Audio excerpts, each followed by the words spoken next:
যে আমি আমার আল্লাহর কাছে যদি সারা দিন, সারা রাত, সারা বছর, সারা মাস, সারা জিন্দেগি সিজদায় পড়ে থাকি, উনি আমাকে যা যা দিয়েছেন আর শেষ করা যাবে না, কখনোই শেষ করা যাবে না। উনি আমাকে সুস্থতা দান করেছেন, উনি আমাকে গুলিবিদ্ধ স্বৈরাচার হাসিনা সরকারের পেটুয়া বাহিনী আমাকে গুলিবিদ্ধ করেছে, সেখান থেকে বাঁচিয়ে এনেছেন। আমাকে অমানবিক নির্যাতন করা হয়েছে রিমান্ডে, সেখান থেকে আল্লাহ পাক রব্বুল আলামিন আমাকে বাঁচিয়ে এনেছেন এবং সুস্থ সবল রেখেছেন। আমাকে ভালোভাবে চলার তৌফিক দান করেছেন, শত প্রতিকূল পরিস্থিতিতে ধৈর্য ধরার তৌফিক দান করেছেন।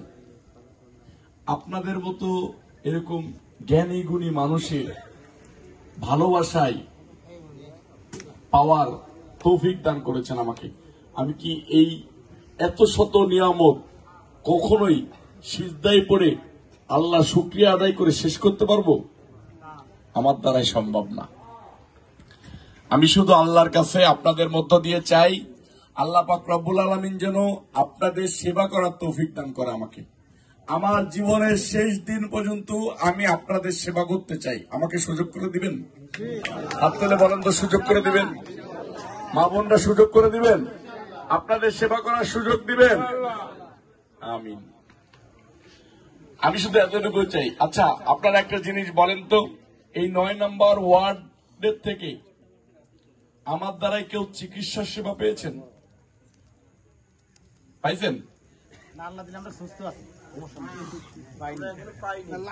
মানে ঢাকায় কারো চিকিৎসার প্রয়োজন হয়েছে, আমাকে ফোন করছেন, পান না, এরকম কোন ঘটনা ঘটছে? ঘটে নাই। আমি যে মাগুরা সহ মাগুরা 2 আসনের বিভিন্ন শ্রেণীর মানুষের চিকিৎসা সেবা দিচ্ছি, এটা কি জানেন? কে কে জানেন বলেন তো? সবাই জানেন?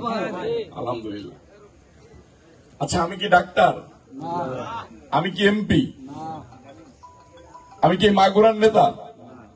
আচ্ছা, মা-বোনরা হাত উঁচু করে বলেন, তারেক রহমানের মার্কা, উন্নয়নের মার্কা, জিতে যাওয়া মার্কা, জিতবে এবার মার্কা, সংসদে যাওয়া মার্কা, মা বোনদের মার্কা, চাচা চাচির মার্কা, দাদা দাদির মার্কা, এই চাচার মার্কা, উন্নয়নের মার্কা, ষড়যন্ত্রকে প্রতিহত করে দেওয়ার মার্কা।